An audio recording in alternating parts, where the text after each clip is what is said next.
famille. Je ne sais pas ce que l'ennemi est en train de préparer pour tout ce que tu fais. Est-ce que tu peux prier pour que tous les plans de l'ennemi soient mis sans effet? Il y a même de dettes que l'ennemi cadre pour que toi tu tombes au nom de Jésus.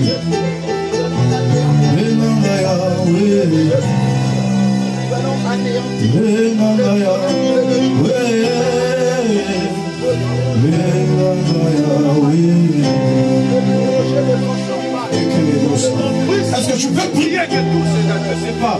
Peut-être tu as un projet de voyager. Tu as un projet de faire des choses. Tu as un projet de créer des choses. Tu attends quelque chose. Il crée toujours des choses pour que ça ne réalise pas. Est-ce que tu peux prier? Est-ce que tu peux prier?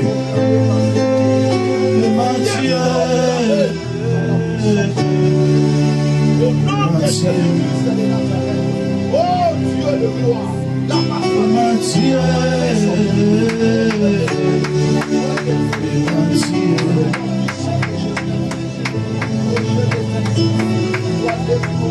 Est-ce que tu peux prier? Est-ce que tu peux prier?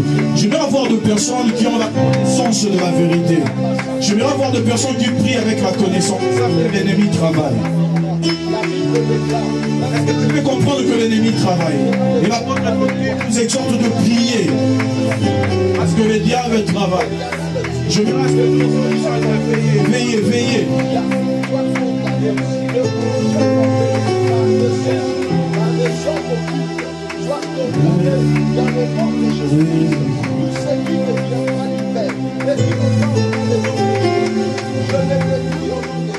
Est-ce que tu peux prier pour ta famille? Est-ce que tu peux prier pour ta vie? Si nous sommes en assemblée des disciples, c'est pour prier. Si nous sommes à l'église ici, c'est pour prier. Je ne veux pas que tu vives des surprises désagréables de l'ennemi en disant si je savais, j'allais prier. C'est déjà le temps de prier. N'attends pas demain pour prier. Prie aujourd'hui, prie aujourd'hui, prie aujourd'hui. Prie aujourd'hui, prie aujourd'hui, prie aujourd'hui, prie aujourd'hui.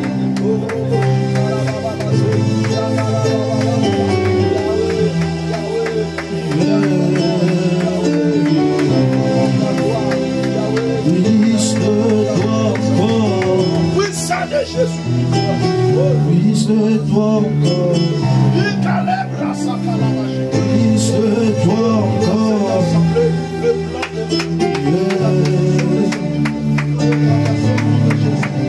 Écoute bien, nous allons prier.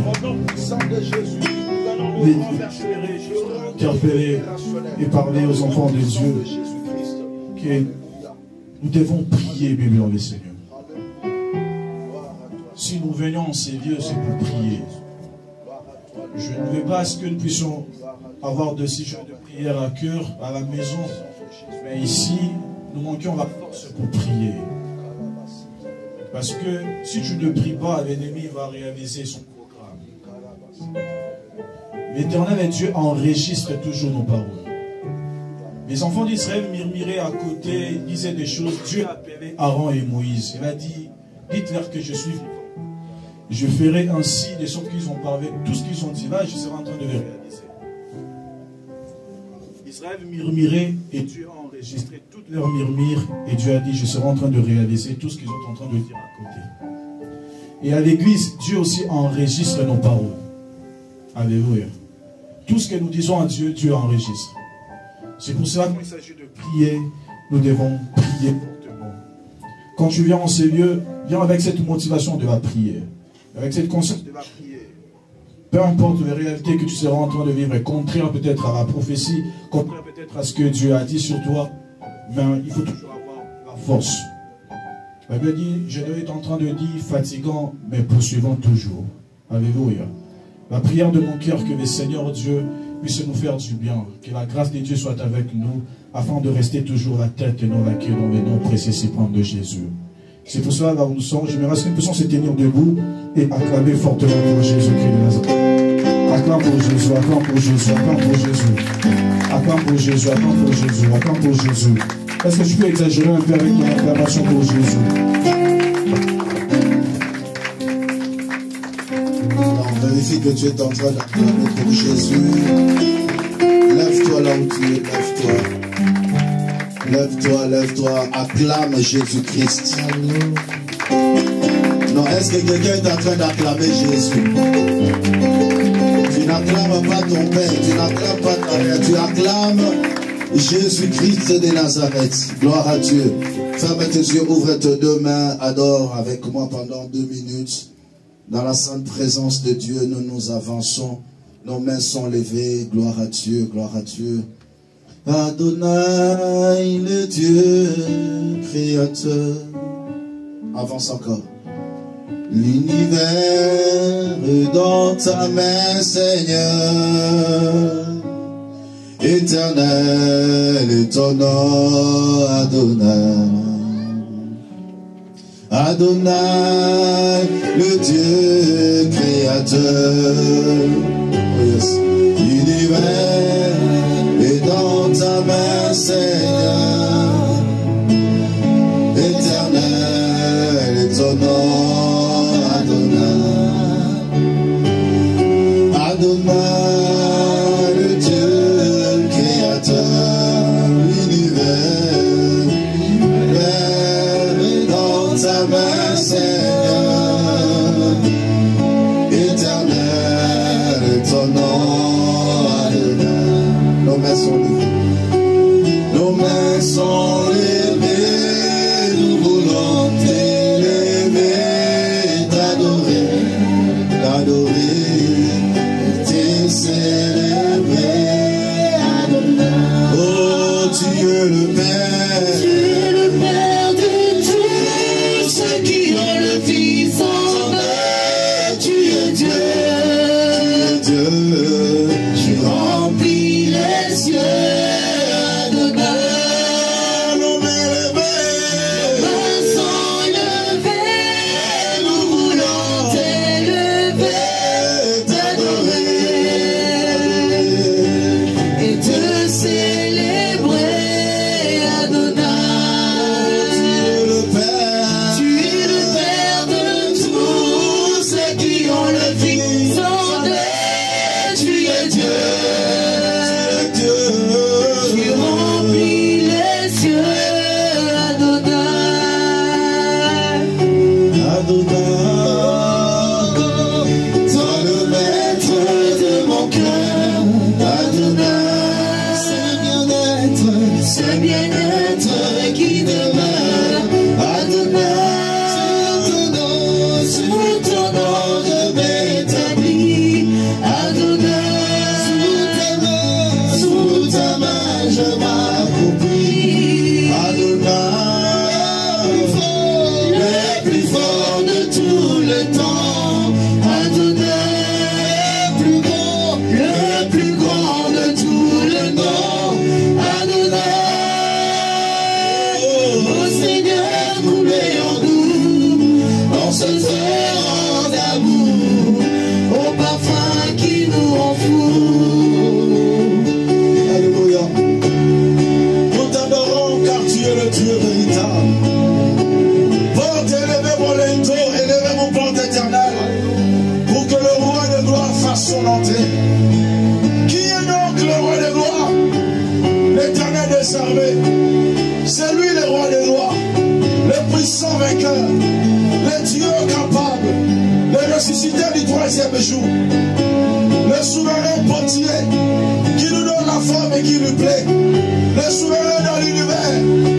Oh, vainqueur de Golgotha, nous venons t'élever, Jésus. Nos mains sont levées pour te glorifier. Oh, nos mains sont levées. Nous voulons t'élever, t'adorer et te célébrer. Adonai. Tu es le Père. Tu es le Père de tous ceux qui ont le Fils en eux. Tu es Dieu. Tu es Dieu. Tu remplis les cieux.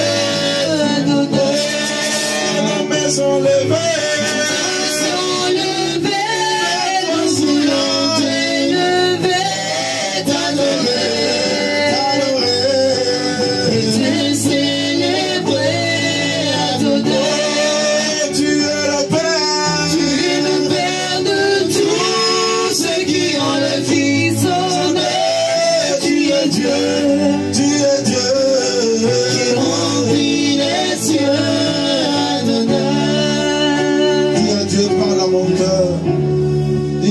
Dispose mon esprit afin que je t'écoute. Prions ensemble au nom de Jésus. Alléluia. Dispose nos cœurs, Seigneur. Nous voulons t'écouter, Jésus. Dispose notre esprit afin que ta parole soit vie et esprit en nous, Seigneur. Ora Shalibra Santé Manade.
Seigneur Jésus-Christ.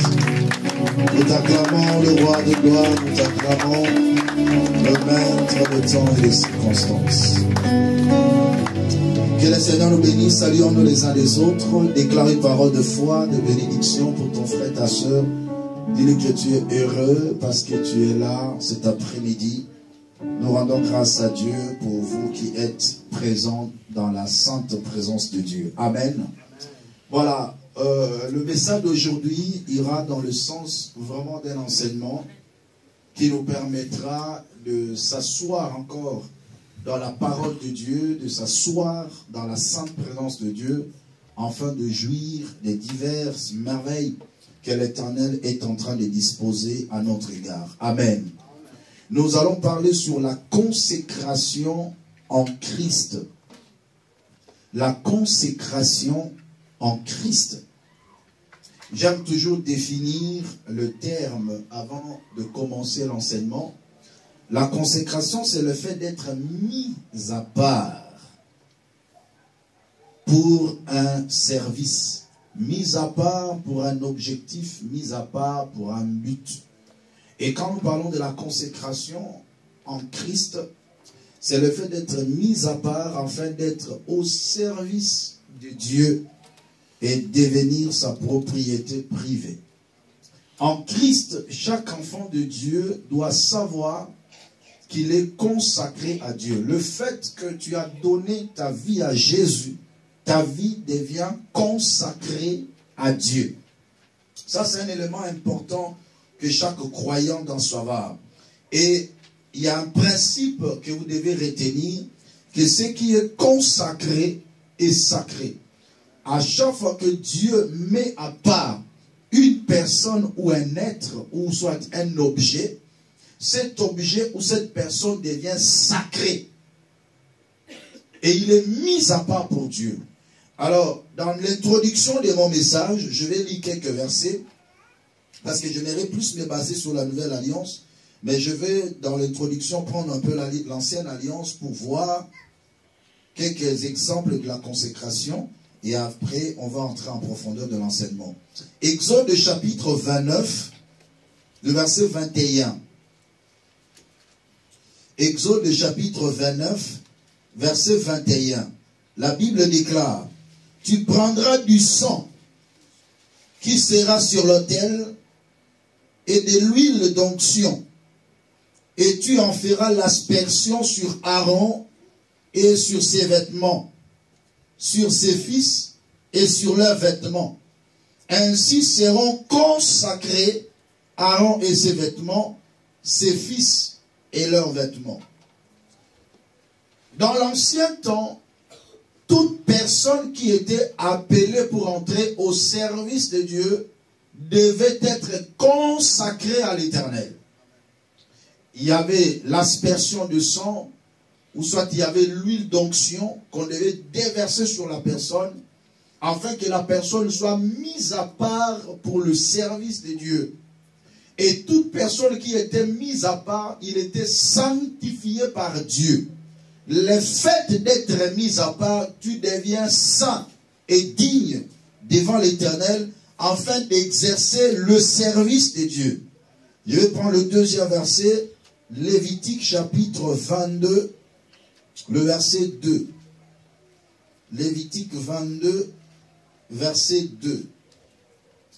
Parle à Aaron et à ses fils afin qu'ils s'abstiennent des choses saintes qui me sont consacrés par les enfants d'Israël, et qu'ils ne profanent point mon saint nom. Je suis l'Éternel. Il n'y avait pas seulement les personnes, mais il y avait aussi des objets et des sacrifices qui étaient consacrés à Dieu. Quoique Aaron et ses fils étaient des sacrificateurs dans le temple de Dieu, mais il y avait des choses que l'Éternel n'avait pas permis qu'ils touchent, parce que c'était consacré uniquement à Dieu. Est-ce que quelqu'un est en train de comprendre? Donc si le sacrificateur, qui parfois entre guillemets était des ayants droit pour avoir accès à certaines choses dans le temple, mais en ce qui concerne des choses qui étaient consacrées à Dieu, il ne pouvait pas y toucher. Si Dieu avait frappé Ophni et Phiné, c'est parce qu'ils allaient toucher aux aliments saints consacrés à l'Éternel.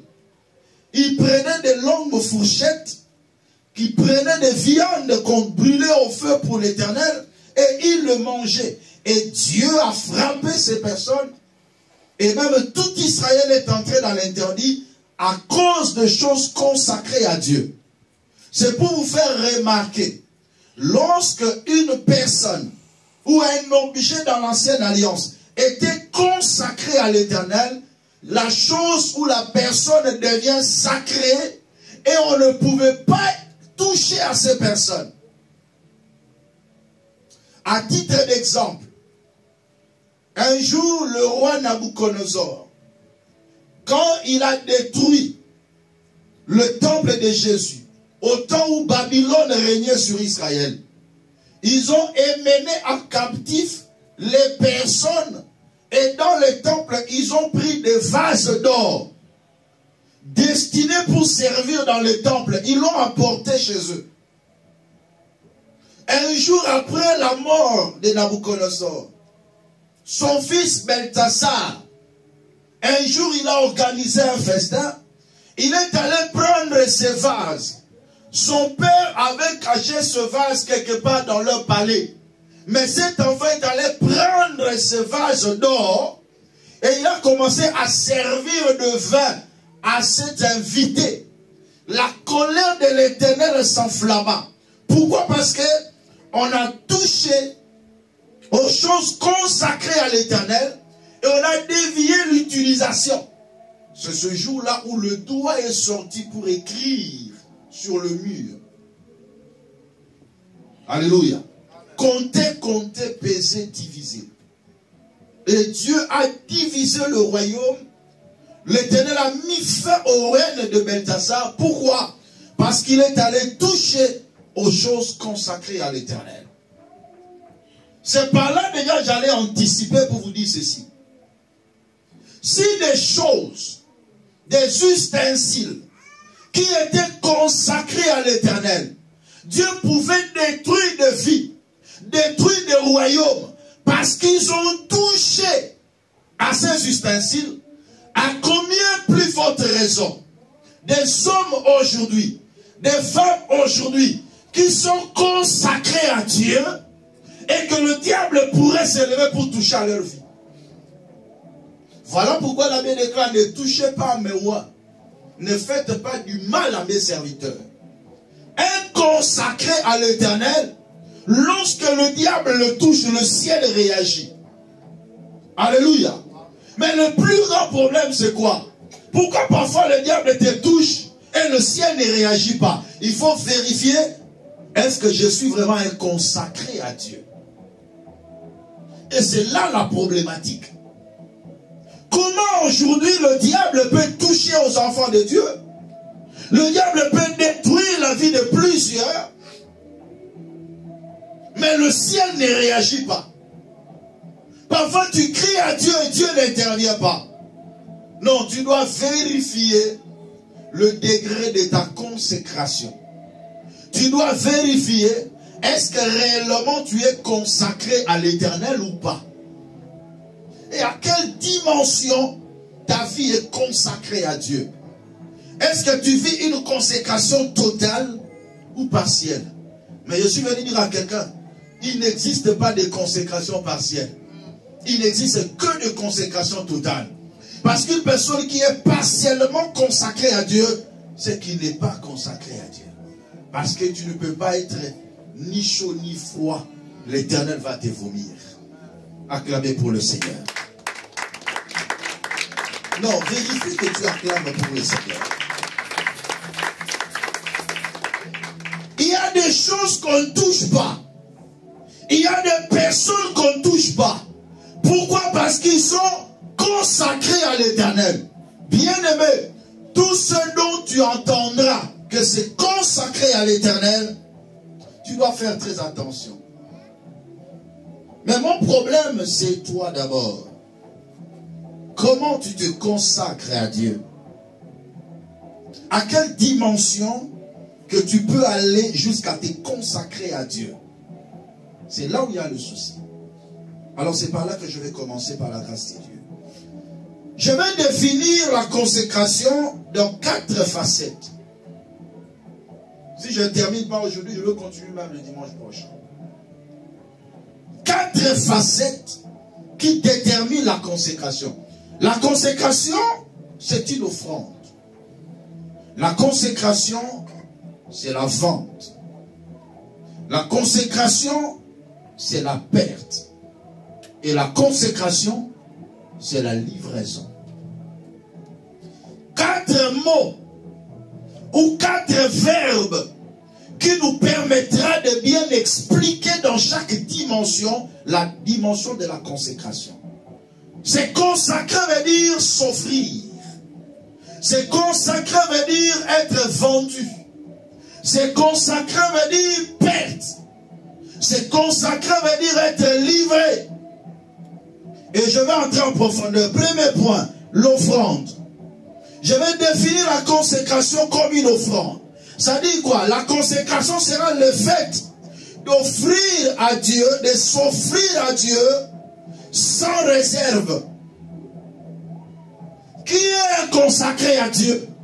C'est une personne qui s'offre à Dieu sans réserve.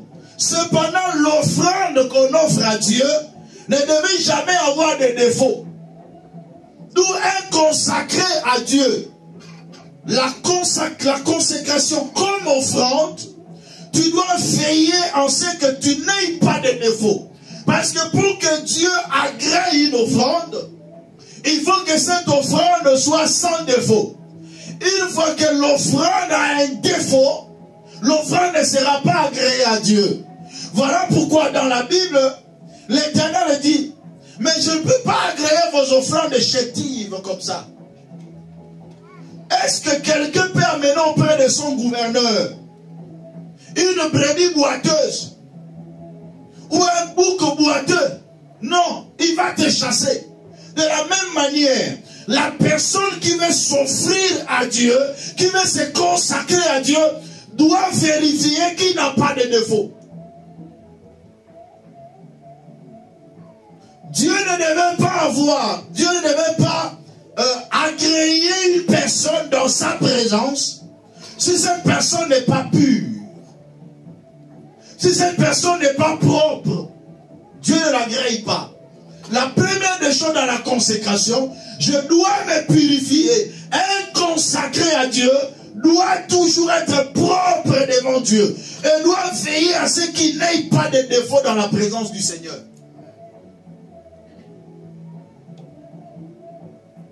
Jésus-Christ s'est livré devant le Père comme une offrande sans défaut. L'agneau qu'on devait immoler dans l'ancienne alliance, l'agneau pascal, devait être sans défaut. Si nous aussi les chrétiens, nous devons nous offrir à Dieu, nous devons veiller à ce que nous n'ayons pas de défaut. Devant l'Éternel, certes, je ne peux pas vous dire d'être parfait parce que tu ne le sauras pas sur la terre. Mais au moins tu dois veiller sur ton éducation. Tu dois veiller sur ta marche afin que tu sois digne devant le Seigneur par rapport à ta conduite. Dis en toi-même que je suis une offrande, que je dois m'offrir à Dieu. Mais quelle est cette offrande que Dieu va agréer? Est-ce que Dieu va agréer ma personne aussi longtemps qu'il y a encore la vie du mal à moi? Est-ce que suis-je vraiment consacré à Dieu par rapport à ma conduite? Tout ça c'est important. Voilà pourquoi l'apôtre Paul est en train de nous exhorter dans Romains au chapitre 12, le verset 1er jusqu'au verset 2. Il dit ce qui suit. Romains 12, 1 à 2. Je vous exhorte donc, frères, par les compassions de Dieu, à offrir vos corps comme un sacrifice vivant, saint, agréable à Dieu. C'est ce qui sera de votre part un culte raisonnable. Ne vous conformez pas au siècle présent, mais soyez transformés par le renouvellement de l'intelligence, afin que vous discerniez quelle est la volonté de Dieu, ce qui est bon, agréable et parfait. Je vous exhorte à offrir vos corps. C'est ça la consécration. La première dimension de la consécration, c'est la dimension d'offrande. La vie d'une personne doit devenir une offrande agréable à Dieu. Nous devons offrir nos corps à Dieu comme un sacrifice qui est vivant, qui est saint et qui est agréable. C'est Dieu qui approuve, c'est Dieu qui agrée.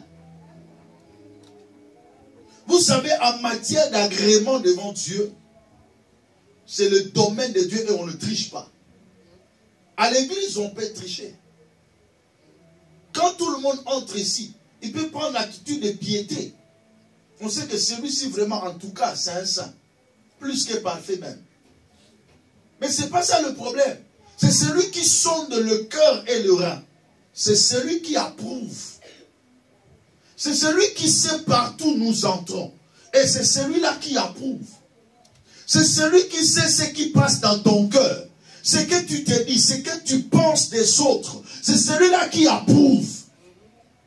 Ce n'est pas un pasteur. Un pasteur peut approuver selon l'humain. Il peut se tromper. Même un grand prophète s'est trompé. Le jour où il a vu Eliab, il dit certainement loin de l'Éternel est là. Mais Dieu dit je l'ai déjà rejeté. Ah! Samuel a été trompé par l'apparence. Nous, on peut se tromper par l'apparence. Non, cette sœur, vraiment, la manière dont il est, où elle est, non, on peut lui donner un travail. Mais parfois, c'est une sorcière. Alléluia. On le saura seulement peut-être par des œuvres, si nous ouvrons grandement les yeux. Mais parfois, comme ça, on ne saura pas. Mais laissez-moi vous dire une chose. lorsque vous vous consacrez à Dieu, vous devez offrir vos corps à Dieu comme un sacrifice. On dit que ce sacrifice doit être vivant. J'ai déjà beaucoup expliqué ça sur le sacrifice vivant. Un sacrifice vivant, c'est une personne qui a la capacité de faire le mal, mais il ne le fait pas. Il refuse de faire ça. C'est celui-là qui a un sacrifice vivant. Et non pas un sacrifice mort. C'est celui qui ne fait pas parce qu'il n'est pas capable de le faire. C'est différent. C'est différent. Celui qui craint Dieu parce qu'il a toutes les possibilités de faire le péché, mais il craint. C'est celui-là qui a un sacrifice vivant. Mais d'autres, ils craignent Dieu parce qu'ils n'ont pas la capacité de le faire. Mais Aza est l'autre. Abimi Mosanto. Pauvreté comme il s'amoute Mosanto.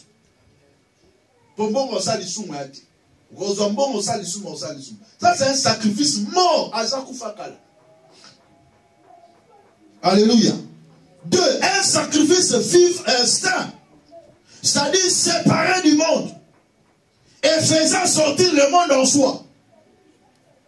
Deuxième dimension de sacrifice. En tant qu'offrande, je ne dois pas seulement être vivant, mais aussi saint. Dans le mystère de la sainteté, il faut sortir du monde, se séparer du monde et faire sortir le monde en soi. J'ai toujours dit, la sainteté ne se définit pas par le fait de sortir du monde. Mais le corollaire de la sainteté, c'est faire sortir le monde en soi. Il y a des gens qui ont sorti du monde. Il y a des gens qui sont dans l'église. Mais ils ont amené le monde avec eux. Le monde est encore avec eux. Mais ils sont appelés enfants de Dieu. Quelle dimension de consécration? Ça, c'est une consécration partielle. La consécration partielle annule toute la consécration. Parce que Dieu dit, si tu es ni chaud ni froid, je te vomirai. Comment quelqu'un qui est déjà sorti du péché, qui est sorti du monde, mais vit encore avec le monde en lui? Non. Dieu dit, si tu es ni chaud ni froid, je te vomirai de ma bouche. Aujourd'hui, il y a encore des enfants de Dieu qui ont le sentiment du monde, qui ont encore l'amour des choses du monde. Ils ont encore le sentiment des chansons du monde. Ils peuvent les chanter, là, il est emporté. Donc vous sentez vraiment que même une goutte du Saint-Esprit n'existe même pas en lui. Comment tu as encore le goût du péché? Comment tu as encore le goût du mal? C'est parce que tu n'as pas encore fait sortir le monde en toi. Le monde est encore en toi et tu l'amènes à l'église. Ça, c'est une consécration partielle. Dieu n'est pas pour la consécration partielle. Consécration partielle égale sans consécration. Toute personne qui se dit qu'il est enfant de Dieu et qu'il s'est donné partiellement à Dieu, c'est qu'il ne l'est pas encore. Et c'est ça le plus grand danger. Vaut mieux un païen qu'un demi-chrétien. Pourquoi? Parce que celui qui est païen sait qu'il est païen.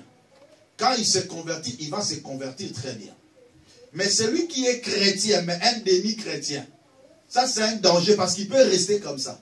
Dans sa tête, il sait qu'il est chrétien, mais il est déjà rejeté depuis très longtemps. C'est ça le défaut d'une mauvaise consécration. C'est ça le défaut. Il ne suffit pas seulement d'être appelé enfant de Dieu. Il ne suffit pas seulement de venir à l'église. Mais le plus grand problème, c'est de devenir enfant de Dieu comme il faut. Afin de ne pas courir en vain. L'apôtre Paul l'a dit. Je cours non pas comme à l'aventure. Je bats comme non pas comme battant l'air. Mais je traite durement mon corps. Je le tiens assujetti. Afin de ne pas être rejeté après avoir prêché aux autres. Il dit, je traite durement mon corps. Mon corps doit être comme une offrande à l'Éternel. Je dois me consacrer correctement. Alors il y a des choses que je dois souffrir avec. Troisième dimension, une offrande agréable à Dieu. Ayant reçu non l'approbation des hommes, mais l'approbation de Dieu. Vous savez, parfois on se contente des approbations des hommes. Ça, c'est un danger permanent. Non, cette sœur, vraiment, c'est une chrétienne. Ah, nous on le connaît, c'est vraiment un enfant de Dieu. Mais en réalité, Dieu n'approuve pas. Cela ne veut pas dire que si les hommes t'approuvent, Dieu t'a approuvé. Non. Dieu approuve parce qu'il sonde le cœur et le rein, il connaît. Devant les gens, on peut faire semblant. Mais Dieu nous connaît mieux que quiconque. Et c'est lui qui agrée l'offrande.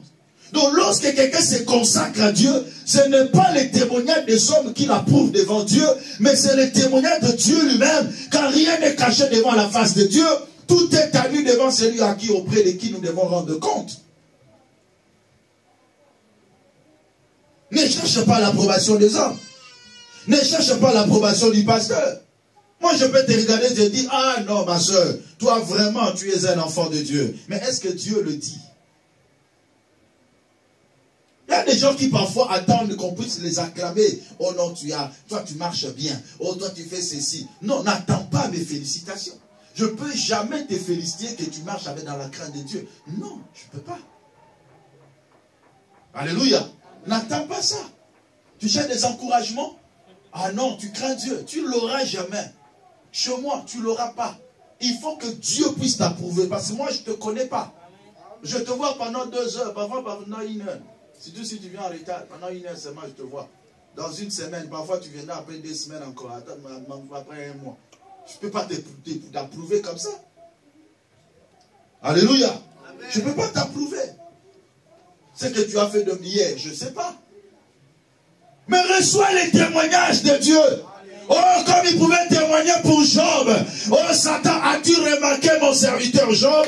Il n'y a pas un homme intègre comme lui, craignant Dieu, marchant dans la droiture. Non, il a été agréable à l'Éternel. Et Dieu a approuvé qu'il est consacré à Dieu. C'est ce témoignage que nous avons besoin. Que le ciel témoigne à notre faveur. C'est ce qui fait que lorsque le diable voudra te toucher, ce sont ces genres de personnes qui l'avaient déclaré, ne touchez pas, mais ouais. Ce n'est pas seulement les pasteurs. Parce que le pasteur peut être un ouais, mais il est loin. Alléluia. Des chrétiens loin, ouais. Ils sont loin, mais ils sont loin de Dieu. C'est que ils ne sont pas loin. Alléluia. Quand on dit ne touchez pas, Dieu a dit ne touchez pas, mais ouais. Quand on touche à un ouais, le ciel réclame. Le ciel intercède. Le diable a voulu toucher à Pierre. Le ciel a réclamé. Et le matin, Dieu dit à Pierre, Satan t'a réclamé. Mais parce que tu es totalement consacré, j'ai intercédé pour toi. Oh, acclamez pour Jésus. Y a-t-il encore des gens aujourd'hui dont le ciel peut intercéder à leur faveur? Un sorcier vient pour te toucher, le ciel intercède. Pourquoi? Parce que tu es consacré à Dieu. On ne touche pas un consacré. Si tu es consacré, personne ne te touchera. Dieu ne permettra pas que le monde des ténèbres te touche parce que tu es consacré à lui. Est-ce que ça va? Est-ce qu'on peut avancer?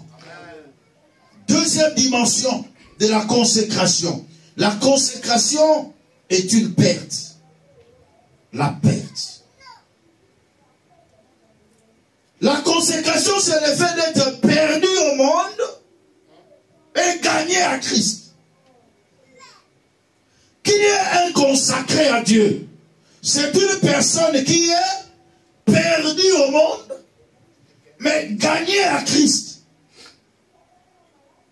Quand tu étais païen, il y avait un lieu où on te reconnaissait. Tu étais fréquent là-bas. Ton entourage, tes amis, on te connaissait dans un endroit. Mais lorsque tu deviens consacré à Dieu, il faut que le monde constate ta perte. Est-ce que quelqu'un comprend? On ne te trouve pas. Au Kenya Wabi. Tu es parti où? On ne te voit plus ici. Ton siège était quelque part. Mais consacré à Dieu, on ne voit plus sa présence. La chaise est restée vide. il y a deux choses dans la perte. Un, c'est perdre. Deux, perdre. C'est perdre et perdre. Deux éléments. On commence avec le premier. C'est perdre. C'est par rapport au lieu de fréquentation et c'est par rapport au péché. Un consacré à Dieu, il est perdu par rapport au monde. La première des choses, tes anciens amis doivent constater ta perte. On ne te voit plus. Tu es parti où? Cette perte-là doit être constatée d'abord. Avant que toi tu reviennes là-bas pour les récupérer, les ramener au Seigneur, ils doivent d'abord constater la perte. Que tu n'es plus là. Dans les bistrots, tu n'es plus là. Dans les boîtes de nuit, tu es perdu. On ne te voit plus. Mais tu es parti où? Mais toi, et avant, et après, tu es toujours là. Ça, c'est pas une consécration. Ça, c'est pas une consécration. Il faut d'abord que tu te retires un peu. Que Dieu t'entraîne. Et quand tu vas retourner, c'est pour le prendre et te ramener auprès de toi. Parce que l'Éternel disait à Jérémie le prophète, si tu te rattaches à moi, je te répondrai. Et tu te tiendras devant moi. Ce n'est pas à toi d'aller vers eux, de retourner vers eux. Mais c'est à eux de venir à toi. C'est ça la vraie consécration. Les anciens amis, les païens, c'est eux qui doivent te rejoindre là où tu es. Mais toi, tu ne peux pas aller toujours là-bas auprès d'eux.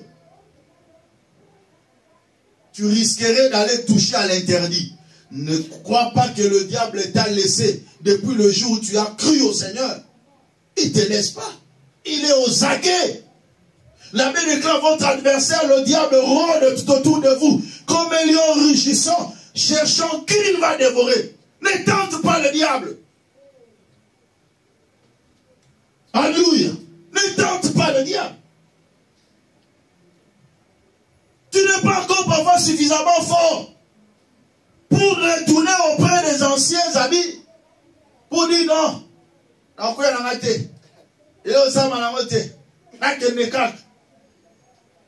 Mais est-ce que tu es suffisamment fort pour le ramener auprès de toi? Es-tu suffisamment équipé en esprit? Ou tu es encore falfelu? Il est temps de réaliser la perte dans le lieu des anciennes fréquentations. Il est temps de réaliser la perte avec de païens, avec ceux qui font du mal. Vous savez, dans le monde, la nature humaine est sensible à ce qu'on appelle la loi de la fréquentation, la loi de l'influence. Cette sensibilité peut toujours animer toute personne. C'est-à-dire, toute personne a toujours la facilité de faire ce que la personne qui est avec lui fait. Plus tu es avec quelqu'un, ce qu'il fait, tu le feras. Est-ce que quelqu'un est avec moi? Voilà pourquoi l'adage dit, dis-moi celui que tu fréquentes, je te dirai qui tu es. Celui qui fréquente les sages devient sage. Celui qui fréquente les païens, il va se retrouver dans le même cadre. Si je fréquente le païen, c'est pour un seul but, c'est de le ramener dans la présence de Dieu. C'est de le ramener dans la gloire du Seigneur. Mais est-ce que je suis suffisamment équipé? Et c'est ça le plus grand problème. Il y a des gens qui font semblant d'aller et on l'entraîne même. Deuxième dimension, la perte. Toute consécration engendre une perte. Philippiens chapitre 3, versets 7 à 8. Je dis bien, toute consécration à Dieu engendre une perte. On ne peut pas se consacrer à Dieu s'il n'y a pas une perte. Philippiens 3, versets 7 à 8. La Bible déclare ce qui suit. Mais ces choses qui étaient pour moi de gain, je les ai regardées comme une perte à cause de Christ. Je reprends. Mais ces choses qui étaient pour moi de gain, je fais quoi? Je les ai regardées comme une perte à cause de Christ. Il y a certaines choses que tu dois accepter de le perdre si tu es consacré à Dieu. Et qu'il y a des choses que tu ne veux pas perdre. Il y a des gens comme ça. Il ne veut pas perdre certaines choses. Mais la chose t'empêche de se consacrer à Dieu. Vous savez, quand Paul disait cela, c'est parce qu'il était payé pour aller tuer les chrétiens. C'était un gain pour lui. Mais il faisait ce qui n'était pas bien devant l'Éternel. Mais à cause de Christ, il a accepté de perdre cette rémunération. Et ça, acceptera qu'on perde un mot. Natika l'empire, quand maintenant, ça l'a consacré à Dieu. Alléluia. Sans la perte, il n'y a pas de bonne consécration. Il dit de même, je regarde toutes choses comme une perte à cause de l'excellence de la connaissance de Jésus-Christ, mon Seigneur, pour lequel j'ai renoncé à tout. Et je le regarde comme de la boue afin de gagner Christ. Ah! J'aime la version. Il y a d'autres versions. Quand on était encore au pays, on lisait ça à Lingala. C'est bizarre. Il dit, je regarde comme de la boue. Comme du sel. Hein? Les choses qui étaient pour moi de gain. Des choses que je voyais précieuses à mes yeux. Mais quand je me suis consacré à Dieu, comme il y a une kélé. C'est quelqu'un qui est en train de comprendre. La consécration à Dieu doit engendrer la perte. Il y a des choses qui étaient bien pour toi. Mais parce que tu es consacré à Dieu et comme un lion qu'elle est. Il dit c'est devenu comme de la boue à cause de l'excellence de la connaissance de Jésus. Non, il y a des gens qui n'ont pas encore goûté à l'excellence de la connaissance. Voilà pourquoi ils ont encore le sentiment du monde. Des choses qui étaient pour moi de gain, qui m'accordaient du plaisir quand j'étais encore dans le monde. Mais quand je me consacre à Dieu, et comme il y a somo, et comme il y a un kele, mais là on a mingi. Mais quand j'étais osé dans le monde, la consécration à Dieu doit engendrer une perte. Mais ton problème c'est quoi? Tu ne veux pas perdre. Il y a des sentiments qu'il faut perdre lorsque tu es consacré à Dieu. Il y a des gens, quand ils ferment les yeux comme ça,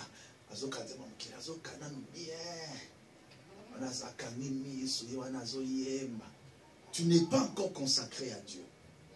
Le jour où tu le seras, tu vas sentir que tu perds ces coups-là. Ça ne te fait plus rien.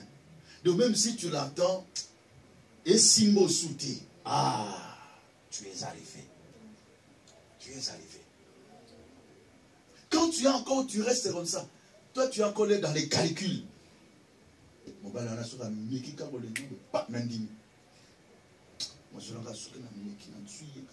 Donc, tu es encore là dans les calculs. Comment je dois faire le mal? Comment je dois faire le péché? Tu n'es pas encore consacré à Dieu. Tu n'es pas encore arrivé. Lorsqu'on est consacré, on accepte de perdre des choses. Il y a des choses qu'on doit perdre.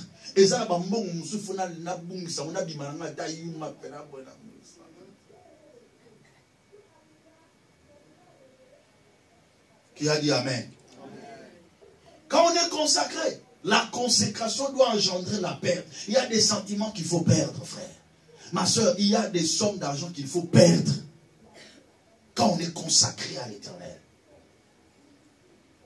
Les choses qui étaient pour moi de gain, je les ai regardées comme une perte. Mais pourquoi je les regarde une perte? À cause de Christ. Parce que ces choses vont m'empêcher de s'attacher à Christ, de se consacrer à Christ. Je reprends encore. Il n'existe pas de consécration partielle. il n'existe que des consécrations totales. Donc si la consécration n'est pas totale, on ne parle pas de la consécration. Pourquoi? Parce que Dieu ne partage pas sa gloire avec une autre personne. Dieu ne peut pas accepter que celui qui est en train de t'utiliser et qu'une autre personne t'utilise. Non, ça ne marche pas. Il va se retirer. N'oubliez pas, Jésus-Christ a été toujours... Jésus-Christ a été toujours... Quel est ce terme que je dis souvent? Non, Jésus-Christ a été toujours... On ne l'associe pas avec d'autres personnes. Exclusif. Jésus-Christ a été toujours exclusif. Ça dit quoi? S'il est en toi et que tu amènes quelque chose qui va confronter, il se retire. C'est ça Jésus. Il est exclusif. Toi, tu veux vivre selon le monde. Lui, il se retire simplement. Il peut être en toi quand tu avais cru. Mais si tu as toujours des tendances, il se retire simplement. Il se retire. Adam et Ève étaient dans le jardin, ils mangeaient bien. Mais le jour seulement, ils ont discuté avec le diable. Ils ont écouté l'ennemi, ils ont touché. Dieu se retire. Il est toujours exclusif. Et le grand danger est que tu es en train de combattre le diable, mais Christ s'est déjà retiré de toi. Voilà pourquoi la plus grande dimension de la prière commence par la consécration à Dieu. Ce n'est pas le fait de beaucoup gêner, ce n'est pas le fait de beaucoup prier, mais avant la prière, vérifie la dimension de la consécration que tu as avec le Seigneur. Parce que Dieu n'exauce pas des phrases, mais il exauce la personne qui prie. Ce qui importe à Dieu, ce n'est pas les belles phrases que nous faisons dans la prière. Papa, tiens, nayoba phrase kitoko. Mais Dieu va regarder qui est en train de prier là. Sa vie n'est pas digne. Voilà pourquoi la prière d'un pécheur est une abomination devant l'Éternel. Et allez-y comprendre le grand danger, c'est quoi? Je suis enfant de Dieu. Pourquoi je prie? Je ne suis pas exaucé. Commence d'abord à vérifier le degré de ta consécration. Ne viens pas me dire ici, pasteur, comment je prie, les choses ne marchent pas. Je vais te poser la question, à partir d'aujourd'hui, quelle est la dimension de ta consécration à Dieu? Parce que on est premier d'exiger à Dieu l'exaucement, mais on ne vérifie pas le degré de notre consécration à Dieu. Pourquoi le ciel n'intervient pas à ma faveur? Est-ce que je suis totalement consacré ou pas? Un consacré doit accepter de perdre même ce qui était précieux pour lui, si ceci lui empêcherait d'être consacré au service de Dieu. Voilà pourquoi Pierre a dit, Seigneur, nous avions tout quitté et nous t'avions suivi. Voilà. C'est ce que nous devons dire. J'ai tout quitté pour te suivre. Ici, maintenant, tu vas le prendre dans tout ce qui est du monde. Nous avions tout quitté et nous t'avions suivi. Regarde ton frère, est-ce que tu as tout quitté? Pose la question. Regarde-lui en face, pose-lui la question. Est-ce que tu as tout quitté? Est-ce qu'on dit une partie? Tu as tout. Répète encore lui. Ayoka, revient. Répète-lui. Est-ce que tu as tout quitté? Nous avions tout quitté et nous t'avions suivi. C'est ça la bonne consécration. On accepte de tout perdre pour s'accrocher à Jésus. Et quand on dit tout quitter, c'est tout ce qui est du monde. Et pour s'accrocher maintenant totalement à Jésus. Parce que la consécration partielle n'existe pas. Il n'y a que des consécrations totales. Et nous allons le voir dans la troisième partie, la vente. Un consacré à Dieu, c'est une personne vendue à Dieu. Cependant, lors de la vente, l'objet vendu devient une propriété privée du vendeur et de l'acheteur, excusez-moi. De l'acheteur. Lors de la vente, l'objet vendu devient la propriété privée de l'acheteur. C'est-à-dire, si le frère exaucé vend sa tablette, j'achète la tablette, je lui paye un prix, je prends la tablette, cette tablette m'appartient. Est-ce que quelqu'un comprend? Moi, je lui donne quelque chose et je prends sa tablette. Christ, la Bible déclare, il nous a rachetés à un grand prix. Il a payé son sang. Donc, il nous a achetés. Alors, un consacré à Dieu, c'est une personne qui est vendue à Dieu. Le sang a coulé, le prix de la vente, c'est le sang de Jésus. Et maintenant, nous devenons des propriétés privées de Dieu.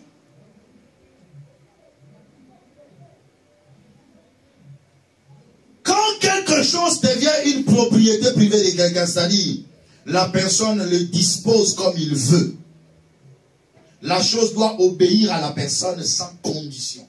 La chose doit appartenir à la personne sans condition. Est-ce que quelqu'un est en train de comprendre? Dieu doit te disposer à tout moment. Et tu ne dois plus avoir de volonté devant lui. Tu dois te rendre disponible même à sa mission. Tu pourras dire, me voici Seigneur, envoie-moi. Aujourd'hui, tu as du mal à servir Dieu parce que tu n'es pas encore consacré à Dieu. Un consacré à Dieu n'a pas besoin qu'on le pousse pour servir Dieu. Mais il sait que j'ai été vendu par Dieu et je deviens une propriété privée de Dieu. Il va me disposer comme il veut.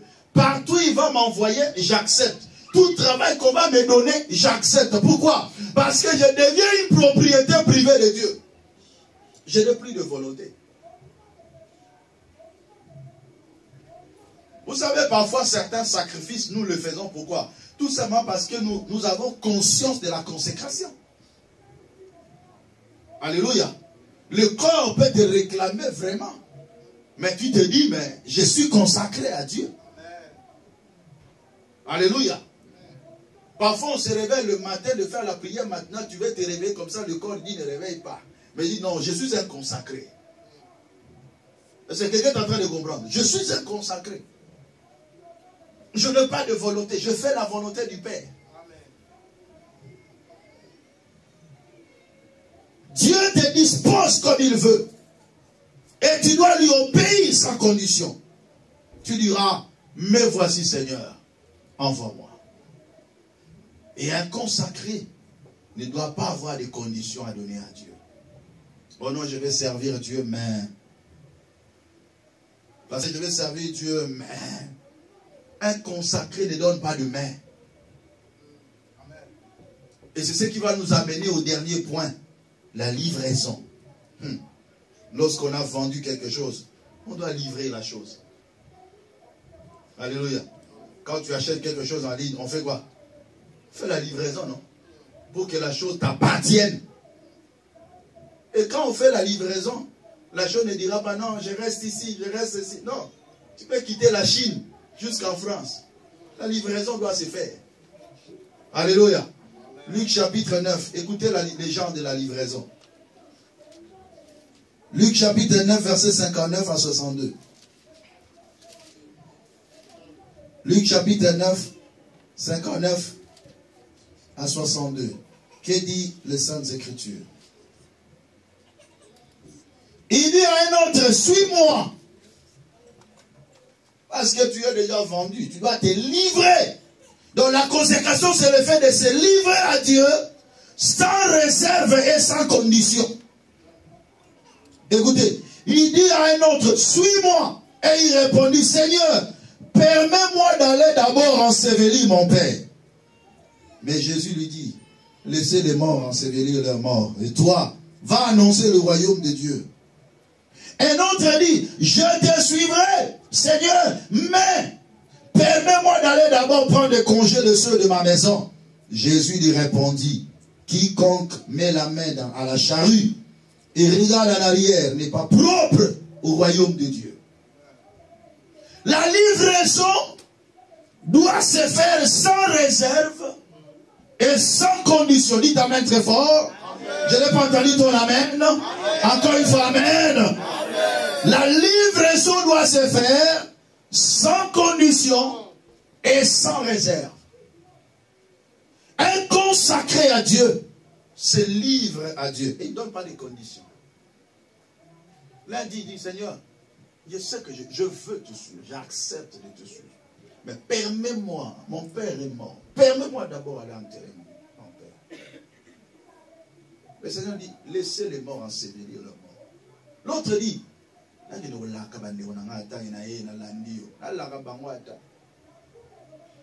il dit, celui qui met la main à la charrue et regarde en arrière n'est pas digne d'entrer dans le royaume. Ça dit quoi? Tout ce qui est de la terre ne doit jamais être priorité par rapport à la volonté parfaite de Dieu. Un consacré à Dieu, il fait la volonté du Seigneur. Non pas sa propre volonté. Dieu a voulu seulement nous enseigner en disant, la volonté de Dieu doit primer pour un consacré à l'Éternel. Tout ce qui est du monde doit d'abord venir après. Voilà pourquoi il dit, cherchez premièrement le royaume et la justice de Dieu, et le reste des choses vous seront données par-dessus. D'abord le royaume. Je fais ma synthèse pour clôturer mon enseignement. Je parlais aujourd'hui de la consécration, qui est le fait d'être mis à part pour Dieu. Et ce qui est consacré est sacré. La consécration s'est définie par 4 mots. L'offrande, la perte, la vente et la livraison. Un consacré à Dieu, c'est une personne qui s'est offert à Dieu. Cependant, l'offrande ne doit jamais avoir de défauts. Donc, dans la première dimension, l'homme doit toujours veiller sur son comportement pour qu'il soit une offrande digne devant l'Éternel. Une offrande vivante, sainte et agréable à l'Éternel. La consécration est une perte. C'est-à-dire, un consacré à Dieu, il est perdu par rapport au monde et gagné à Christ. Dans la perte, il y a 2 dimensions. C'est perdre et perdre. C'est perdre par rapport au monde et perdre des choses qui étaient précieuses pour toi dans le monde. Ainsi, tu seras digne et agréable devant le Seigneur. La consécration est une vente. Une personne consacrée à Dieu est une personne vendue à Dieu. C'est-à-dire, il devient une propriété privée de Dieu et l'Éternel doit se disposer de lui comme il veut. Et lui doit être présent pour accomplir la volonté de Dieu et surtout la mission que l'Éternel lui a donnée. Dans le domaine de la vente, nous avions plus parlé par rapport à la mission que l'Éternel peut accorder en étant toujours disponible pour lui. La livraison. Un consacré à Dieu est une personne qui est livrée à Dieu sans réserve et sans condition. Tu ne peux pas poser à Dieu des conditions lorsque tu es consacré à Dieu. La première des choses, je fais d'abord la volonté de Dieu. La Bible déclare, vaut mieux obéir à Dieu plutôt qu'aux hommes. Que le Seigneur vous bénisse et qu'il bénisse sa parole.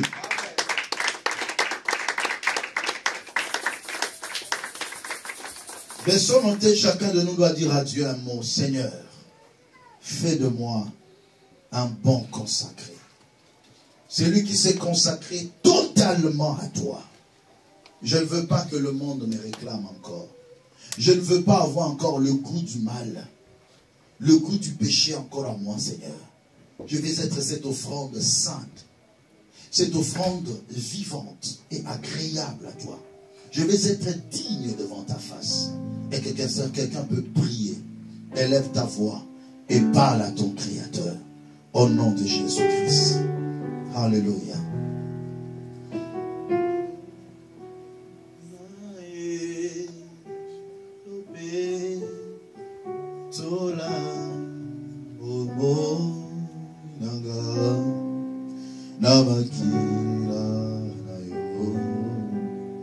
Parle à ton Créateur.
Sa face.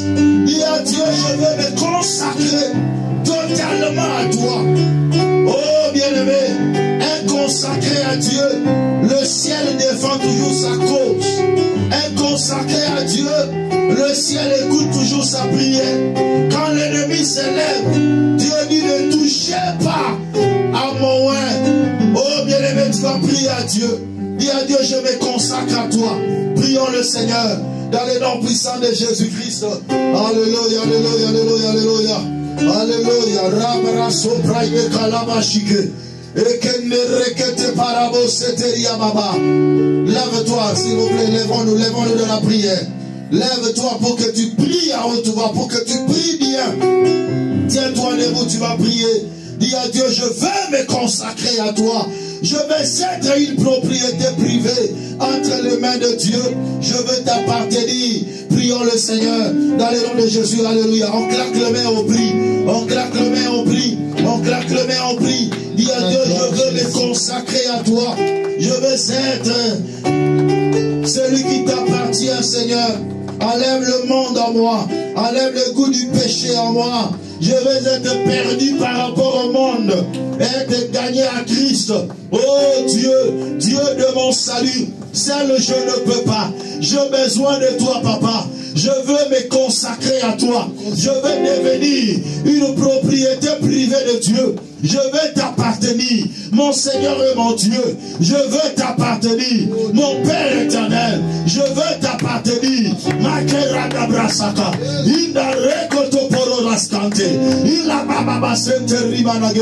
Père de gloire, je veux être une propriété privée de toi, Seigneur.